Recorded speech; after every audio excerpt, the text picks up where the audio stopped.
Welcome to the Will Is Podcast. We are back in your face once again. And check it out how this time. Y'all see that flag back there. United States Marine Corps. Yeah. The world's most elite fighting force ever created. Why is that? Why you say that, Danny D? What makes them that elite? Because quite a few things that made United States Marines elite. Well, the thing is, the United States uh, actually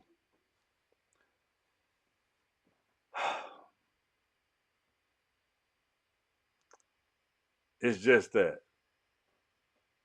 they say it's united, but you know how people not tell the truth about things. So, what's the only thing that makes the United States united?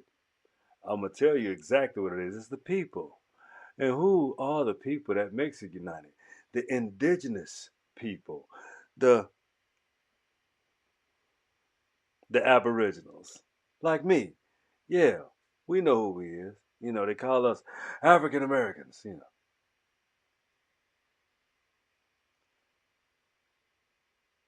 There are a lot of African Americans that have come to the Amarucas in 65 and later, and we'll give them African American. How about that? Let's just set the record straight. They are the African Americans. We, the people that have been here, some people call us, or we got different names. I don't want to divide, but I just want to name. I want a roll call. You got FBA, Foundational Black American. Then you got my preferred, the American Indian, and that was there's a lot. The Dan Callaways of the world, the what's his name? The research guy, and then you got the legendary Top Cats out here. All of which are well within your rights, within you know well defined and well to do research. You young cats are running a gamut out here, and I love everything that everybody's doing. I'm just not here to be divisive. I'm here to put a little paint where it ain't, from a personal realization that we all can kind of vibe with. You understand what I'm saying? So it's a lot of us that don't know. Man, there's so many American Indians that say, well, my folks from Africa. You got a lot of misinformed uh, stories out here by a lot of people, especially people that have graduated and that have come from HBCUs, and they take that African American thing very serious. I'm not here to really attack you on that front. I'm just letting you know that copper color and dark skin are copper complected or carbon complected. Some of us are copper and carbon complected people. The thing is, uh, we're just as diverse as any other people on the planet. Our duty is to understand diversity better as well, because a lot of us are so encapsulated with understanding. Some of y'all behind. Let's be clear. Some of y'all are so far behind on understanding white supremacy from the jumps. You don't even understand how, like, what the show is about tonight is about what the USMC Experience Part One. Because I'm gonna do Part Two, but I have to help you. I have to help you understand. You know, a lot of people don't understand the United States Marine Corps was you know, only founded simply because the United States kept getting their ass kicked by American Indians. And the United States, meaning the European or ruling class of foreigners never won a war. Never. They just move on. They never win. They never win. They act like that was the actual inception of the ideology of cognitive dissonance. I don't want to hear it anymore. It doesn't make sense. Whatever. I'm just gonna tell it my way, and that's what gave them that whole. I just don't deal with it. I just don't want to deal with the shit no more. Okay, I don't want to do. But mind you, when you understood, when you studied warfare right here on this turf, you said one thing: America is the most elite fighting force on the face of the planet simply because it has the most elite genetic compound of the indigenous. The super soldiers are already implanted here and they will teach, they will help, they will, because they have ties to the land. So you understand, even in an overlay society, the indigenous class is what makes that society the ruling class. How can I explain this? Let's take a walk through time. You look at what Hitler hated. This is Jesse Owens, 1913 to 1980, the year I was born, the year Jesse Owens died. But check this out.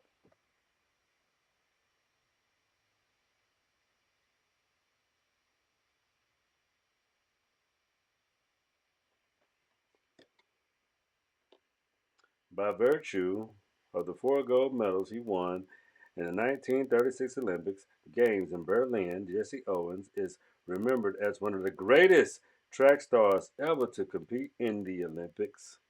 But Owens' triumphs had a resonate far beyond sports and had before the stuff of modern legend. Above all, the stinging blow they delivered before the eyes of the world to the racial doctrines of Adolf Hitler. The Nazi regime had hoped to make the 1936 Games a showcase of white supremacy, but Owens, who was working his way through Ohio State University, gave a stunning performance that demonstrated not only black power, but the power of sports to transcend ideology and prejudice.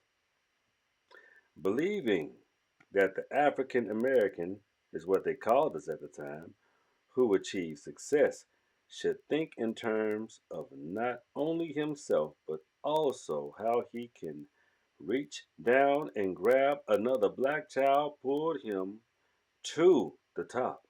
Owens later became a celebrated public speaker and promoter of youth sports programs. One of many. We're going to start giving a little, class about reclassification. See, when I think about Jesse Owens, the United States Marine Corps, you just heard Adolf Hitler. They fought the Germans. You know what the Germans call the fighters? They call them devil dogs. You know, Hashmark Johnson. It's a whole lot of history. That's the one thing that made me join the Marine Corps was because the presence. I had an uncle. I had a I had a brother-in-law. You know, and so it was a very prevalent thing in my family. During the service, I had, and unbeknownst to me, when started going to family reunions and my aunties started showing us books about all of the presence that we had in every war, every single war in America, my family on both sides, mother and father, was prevalent in every way. You know, the supers. You understand? I have, man, it's so much, connection that is here in America. Even when I look at my ancestral story, it literally displays the story of America specifically and the world at the time. So that gives me a an extreme uh, insight to how to leverage speaking with you and explaining with you and to you, to us, how we not only have a magnificent story or unusual story, it is a learned story. Uh huh.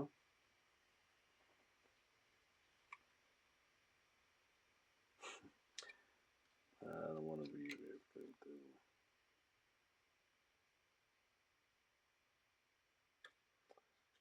Let me look at this, man. We got y'all know about Rosa Parks and Bill Cosby and Zora Neale Hurst. And, you know about Mary Lou Williams and Fannie Lou Hamer. That's who Jasmine Crockett reminds me of. Seriously, though, she reminds me of Fannie Lou Hamer. And if y'all hate us, hey, y'all, fuck y'all. If y'all hating on that sister for real, though, I'm not hating on her.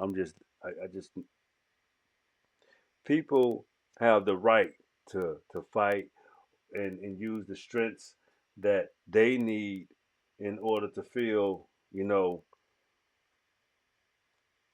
at their strongest. So this show is about really realization, positivity, and a path forward with solutions. So we don't ever want to get caught up in being destructive of anyone that can contribute to the favorability of humanity simply because it's necessary at this point. It really is. You want to say, you want to build silos. That's fine, but why are you building a silo? Okay, so Fannie Lou Hamer, who I associate Jasmine Crockett with, is more so like a purely old school throwback freedom fighter. They say, she wasn't raised like you. You don't know, y'all don't understand nothing about spirituality and how that affects a person, and whatever you tell that person, you don't get to dictate how they act or how they feel like they can, well, their strengths are to fight back in any situation. So you're kind of out of line for trying to dictate or come against anybody in a facet of standing up for how they want to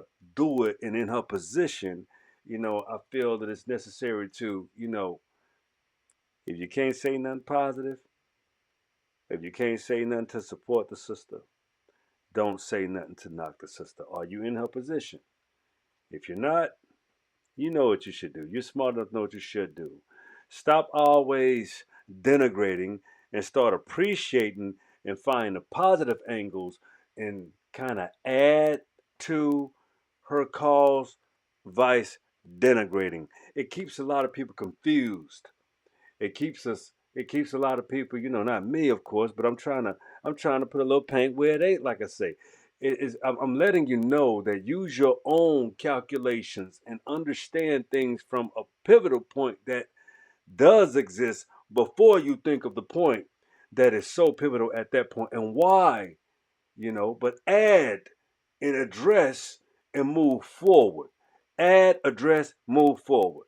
That's how we should be operating. That's how you really circle your wagons, and that's how you really, from a global perspective, keep things like they say a buck. You under dig? So, you know, uh, let me see who we got here.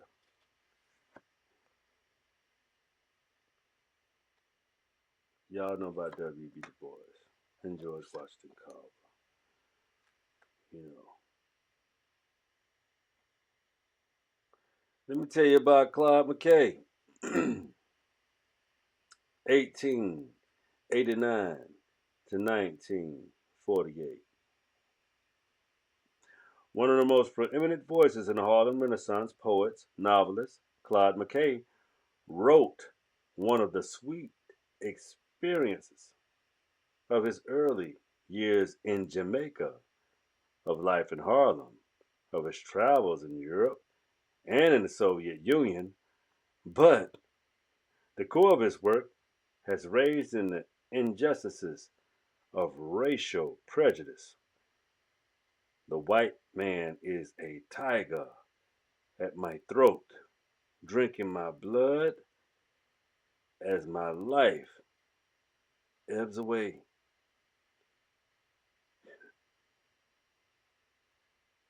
Mm.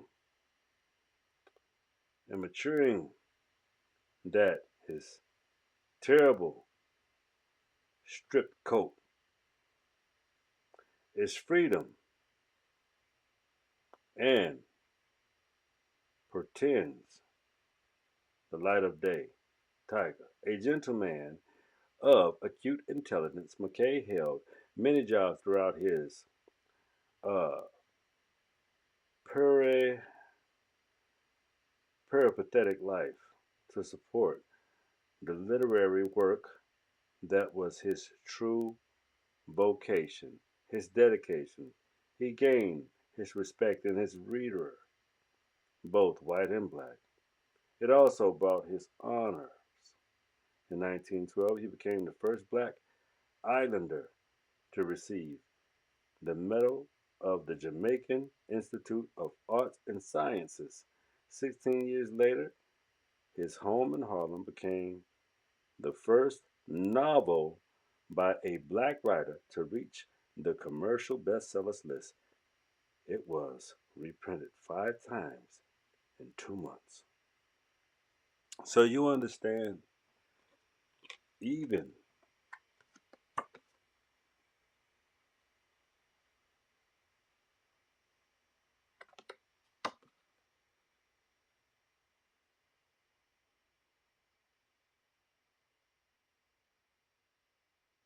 shout outs to Jamaica for sure. Show you Jesse.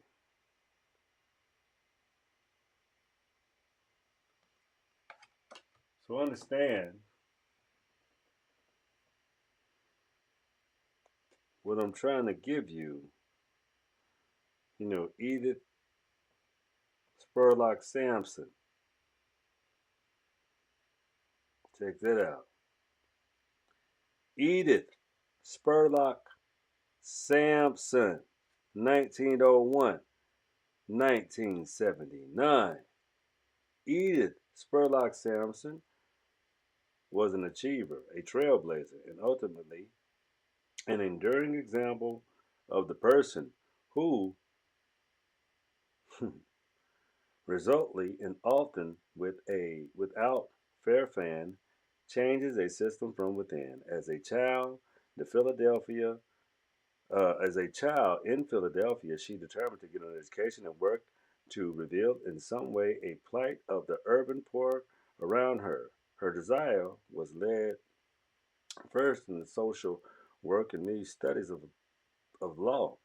And a pioneering African American female law study student and a lawyer, she racked up many firsts in her career and became to be widely known as a respected as she practicing attorney in Chicago. A natural in the courtroom, she claimed to speak from the heart and let her law take care of itself. In 1962, Sampson became the first black female judge in America, and she later served in an alternative delegation in the United States, traveling widely abroad as a goodwill ambassador. Sampson also gave unsparingly of herself to ensure that many youth as possible could follow in the path of her forged. In fact, it was her appearance as a high school career day in Texas that inspired a young Barbara Jordan In the process of Jordan later liking to a religious conversation to pursue a career in law. So you see how people's look at that word forging, forging, forging. So what I'm explaining is you have to understand what does that have to do with the USMC? I'm telling you, Black Americans were the Marines before Marines were Marines. Let me explain.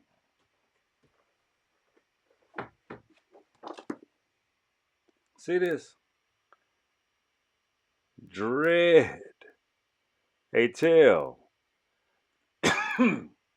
excuse me, of the great dismal swamps, 1856, complete volume 1 and 2. Harriet Beecher Stowe.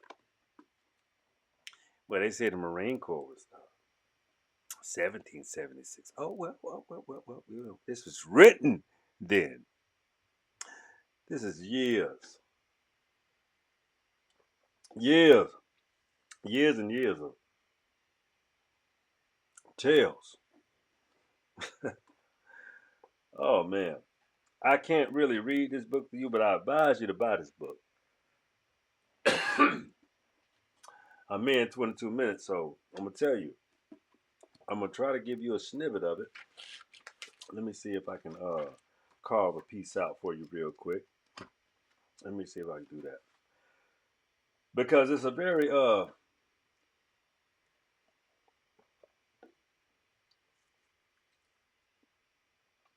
it's a quintessential book of American Indian, Black American society. So I really have to find a place to give you some information from that's gonna, get you where you need to get to. Get us where we need to get to. How about that? Okay.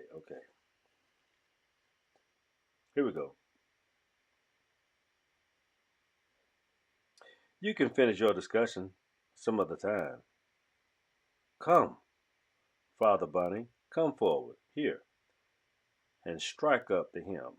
Father Bunny recommendedly stepped in front of the stand, and with him another minister, for equal height and breadth of frame, and standing with their hats, their uplifted and stertorian voices,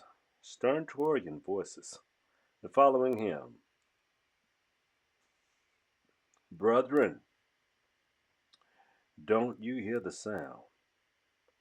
The martial trumpet now is blowing, men in order, listening round, and soldiers to the standard flowing, and the sound of the hymn rolling through the aisles and arches of the wood, and heads of different groups who had been engaging in conversation but observing the turning towards the stand, and voices for every part of the camping ground took up the air as, suiting the action to the words, they began flowing to the place of preaching. The hymn went on, keeping up and same material images. Bounty offered, life and peace. To every soldier this is given. When the toils of life shall cease, a mansion bright prepared in heaven. As the throne presses up and came crowding up from the distant aisles of the woods, of the singers seemed to exert themselves to throw a whistler vehemently into the song, stretching out their arms and beckoning eagerly. They went on singing, "You need not fear. The cause is good. Let who will to the crown aspire. In this cause the martyrs bled and shouted victory in the fire. In this case let it follow on, and soon who'll tell the pleasing story, how by faith we won the crown and fought our way to life and glory. O ye rebels, come and list the officers who are now recruiting, while we will in sin persist or waste your time in vain, disputing me for all excuses now in vain, for you do not sure for favor. Down you'll sink to endless pain and bear the wrath of God forever. There is always something awful in the voice of the multitude. I was seen as if the breath that the crowd breathed out together in moments of enthusiasm, carrying within a portion of the dread of misery of their own immortal nature. The whole area before the pulpit and the distant aisles of the forest became one vast surging sea of sound, as Negroes and whites, slaves and freemen, saints and sinners, slave beholders and hunters, slave holders and ministers, elders and laymen, alike joined in the pulse of the mighty song. The flood of the electrical excitement seemed to arise within as the voices of many waters that run chanted went on. Hark! The victory singing loud. Emmanuel's chariot wheeling and rumbling, Mormons weeping through the crowd, and Satan's kingdom down is tumbling. So, do you understand? We are in dreadful times. Now, you know, instead of the draining of the swamp, we are actually knee deep in it. Yeah, this is what happens when you don't understand virtues. And this is where the United States Marine Corps did one thing to me. It made me understand one thing about this country, about the fight for it. You would think I was fighting for the overlay society, but I just told you the Great Dismal Swamps. If you think about the United States Marine Corps, if you think about Marine, you think of aquatic life. But if you think about the nature of the United States Marine Corps, you think of land, air, and sea. That's where we can fight. We can fight on land, we can fight in the air, we can fight on sea. Where did the United States know it could do that from? The people that can fight in areas.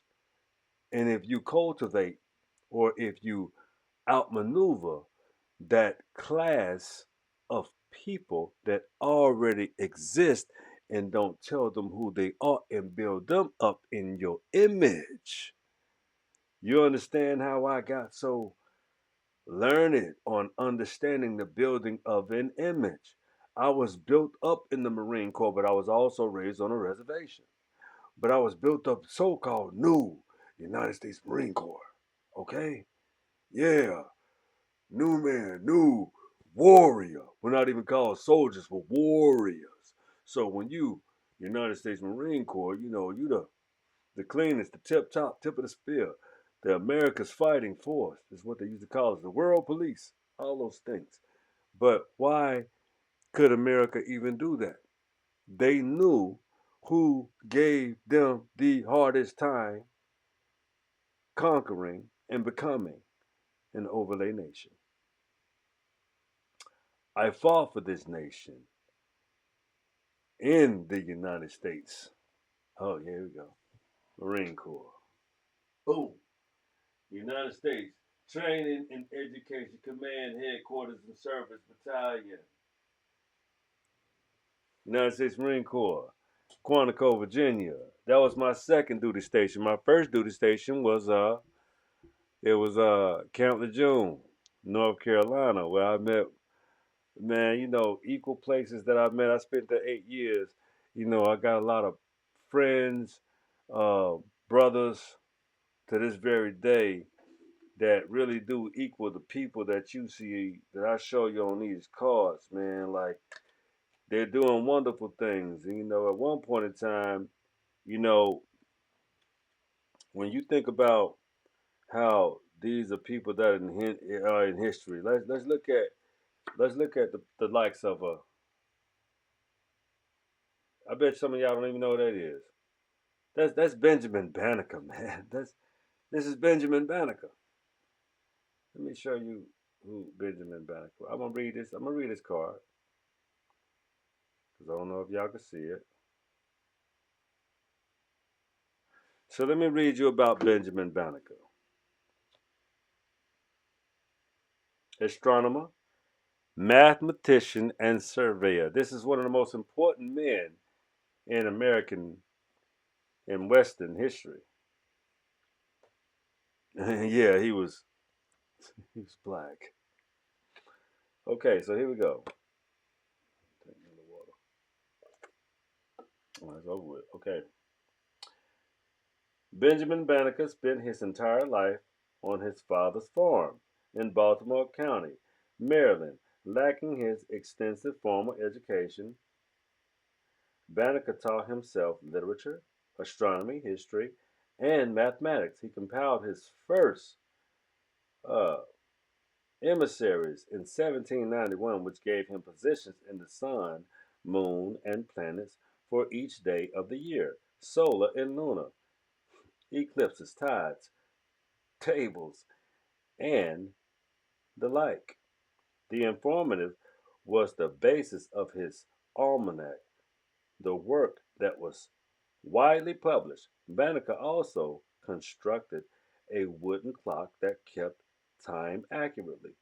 He was the first to record the arrival of the 17-year locust, or periodical uh, cicadas, a phenomenon he observed 3 times in his lifetime. In 1791, Banneker was recruited to assist in the survey of the federal land for the new national capital city, Washington, D.C., although his name appeared on none of the contemporary documents relating to its planning and surveying. Banneker played an important role in the laying out and designing of the city, meaning he didn't play an important role. He designed it. He was the architect. Period. They couldn't say that. Well, that's who Benjamin Banneker was. Dr. Martin Luther King. You know him. Let me go the other way. Yeah. What? Yeah. What about that? Let's talk about. I mean, but the point still remains that you know these are American Indians that were reclassified, renamed, and given to the world as if they had no ties, no. First of all, let me explain. The reason why Africans are great in their homeland is because they're from that land. The reason why Americans, Indians, created 85% of everything that we use and distribute throughout the world because that is what was going on here in the first place. Let me explain to you how this was going on in the first place. Because there was a such thing called a patent office. So everything they found and they said, who invented this? Who? They either off them, took their papers, and claimed and ran to the patent office or gave them a little piece of money or, those type of things.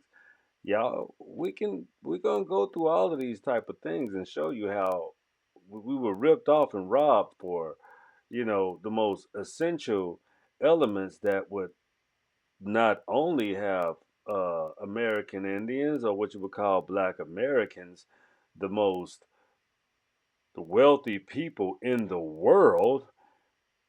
That's too much like setting the record straight. So then that's when we say, like, we didn't just build everything, we created everything. Nothing that ever came out of no one's mind, uh, most of it came from Black American Indians or Africans or all black. Well, you get it? So we never lost our intelligence and our genius.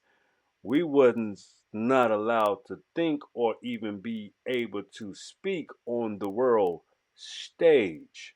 So that's why we use platforms like this to educate and explain the way things are supposed to be and can be.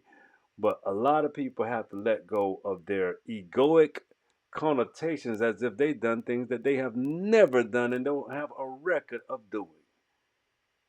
We have all the records still. The first to do it all are still the first innovators of it all.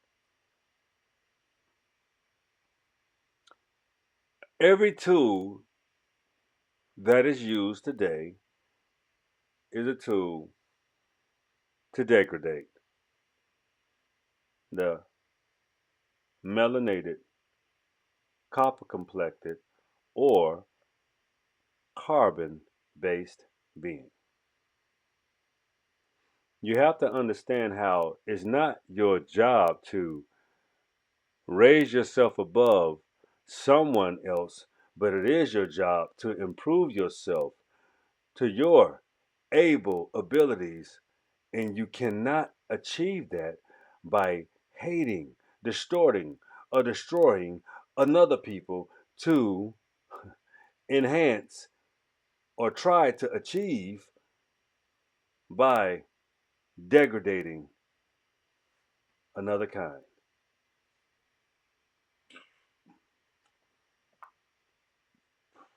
To my recall, we're not here on this planet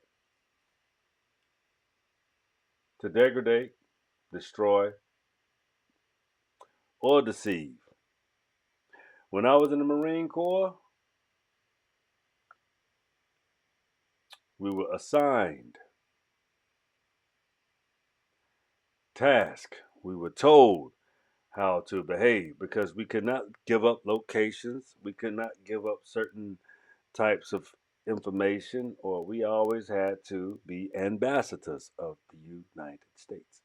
But we were able to learn so much in that experience.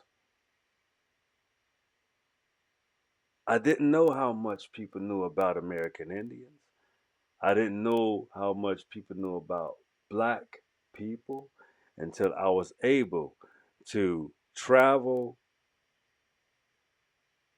and sit with locals globally and to be able to appreciate the Mediterranean, the homeland of many people uh, that I meet here in the United States, and they don't even know that I know where you're from. I've been to your homeland, and you're in my homeland, but I went to your homeland with respect. And I remember arm wrestling, like my homeboy Pedro Segura. You know what I'm saying? He's like, I remember when you weren't so friendly.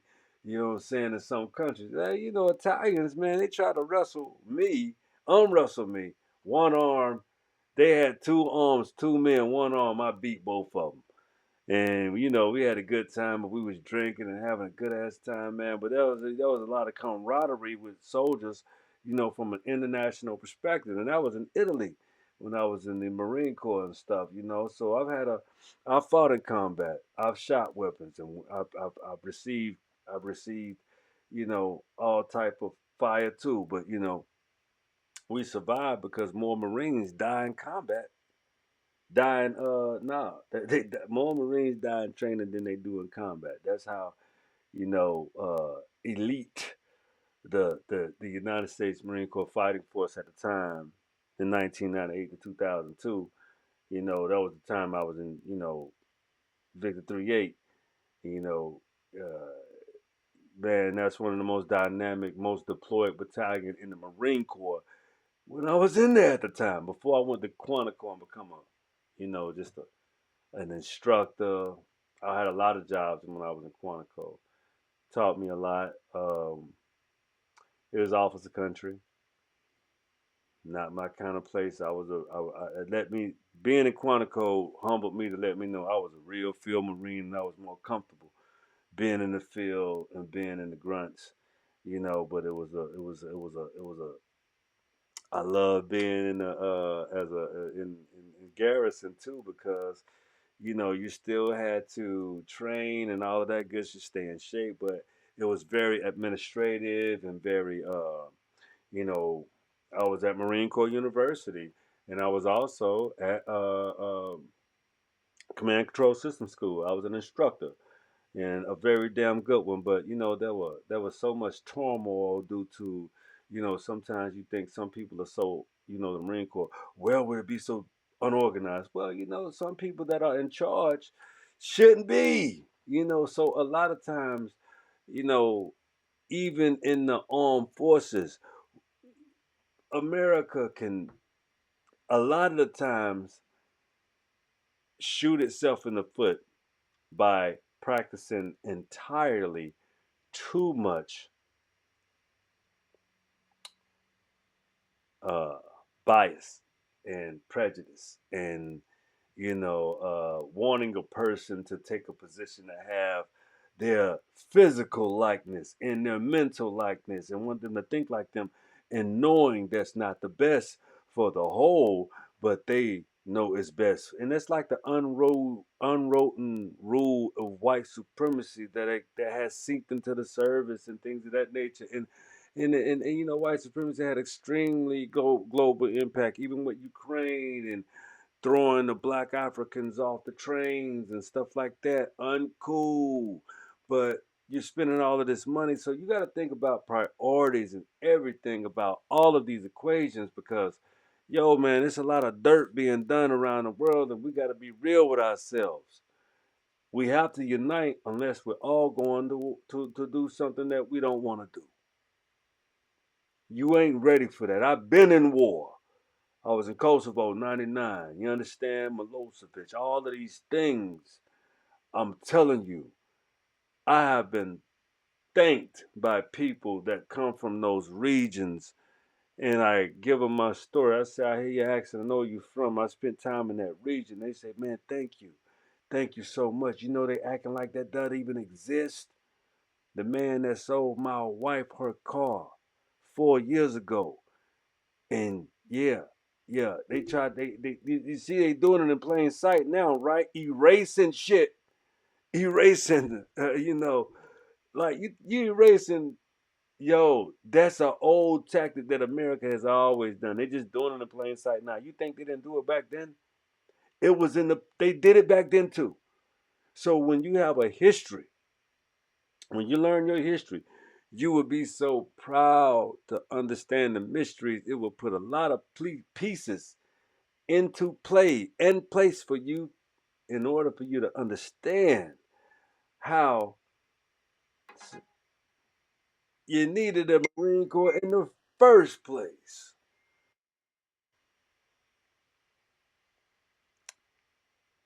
The Marine Corps is the president's own.